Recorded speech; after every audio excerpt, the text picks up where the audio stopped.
첫 번째로는 중국 소식을 가져왔습니다. 이번에 중국의 경제에 대한 지표가 나왔는데요. China Retail Sales Industrial Data grows faster. 이번에 중국의 지표가 생각보다 빠르게 올라오고 있다라는 겁니다. 중국 경제 지표가 호조세를 보이면서 경제 회복에 대한 신락 같은 희망을 이어가고 있습니다. 예상보다 더 빨리 성장했다라는 거는 faster than expected in October 통해서 저희가 알 수 있는데 이 황금 연휴와 광군제를 앞둔 쇼핑 행사가 겹쳐지면서 내수 소비와 산업 생산 등이 시장 예상치를 웃돌았기 때문입니다. 다만 중국의 오랜 골칫거리인 부동산은 다소 부진한 모습을 이어가면서 경제 회복에 대한 의구심은 지워지지 않고 있기는 합니다. 그래도 결론적으로 봤을 때는 최근 중국의 경제 회복세가 기대에 미치지 못한다라는 평가가 있었는데 생산이랑 소비 지표가 예상치를 웃도는 실적을 거두면서 이런 우려를 일시적으로는 완화했다라는 평가를 받고 있습니다. 다만 이번에 파이낸셜 타임스 말고 로이터에서도 동일한 보도를 어떻게 바라봤나 보니까 중국은 부동산 위기 심화와 지방정부의 부채 위험 여기에다가 또 지정학적 긴장 등으로 인해서 경제 회복을 위해서 애쓰고 있기는 한데 이런 쏟아지는 지원 조치에도 불구하고 경제는 여전히 상당한 약점을 보여주고 있다라고 평가합니다.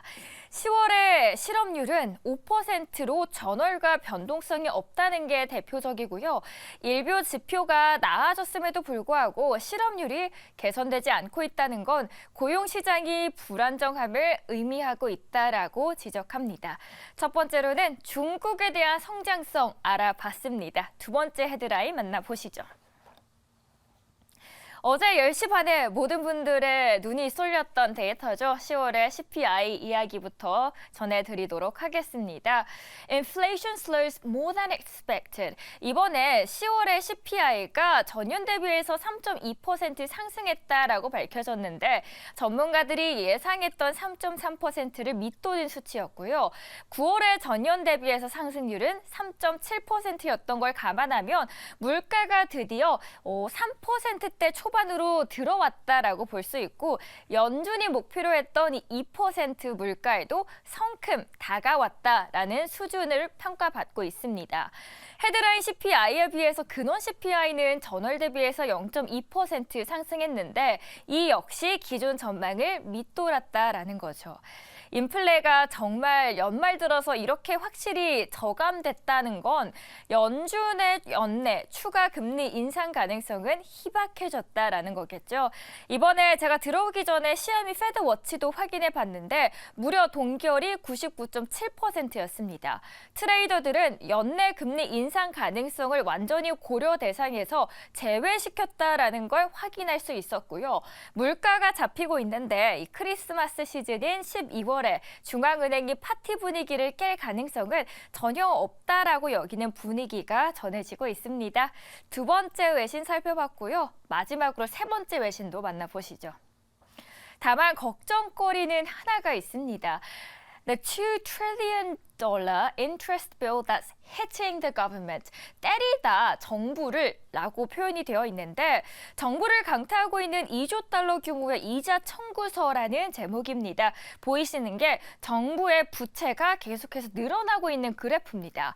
부채 부담 증가에도 불구하고 미국의 경제는 여전히 강세를 유지하고 있죠. 하지만 경제학자들은 생산성을 높이는 민간 기업이 아닌 국채로 자금이 흘러 들어가면서 더 큰 이자 비용이 결국은 경제 성장에 부담을 줄 수 있다라고 이야기합니다.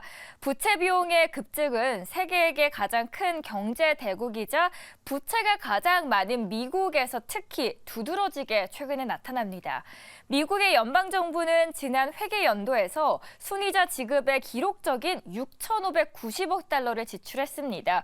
이 순이자 지급액은 1998년 이후 경제에서 차지하는 비중이 가장 높았는데요. 다행히 어제 미국이 연방 셧다운을 피할 수 있을 것으로 보이긴 하죠. 미국 하원이 1월 중순까지 사용할 추가 임시 예산안을 336대 95로 가결했기 때문인데요.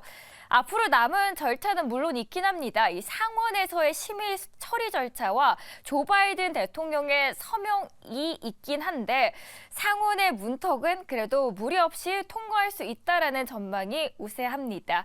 전반적인 시장의 이야기 이렇게 외신 스케치 통해서 세 가지로 요약을 해드렸습니다. 이어지는 코너와도 함께 해주시죠.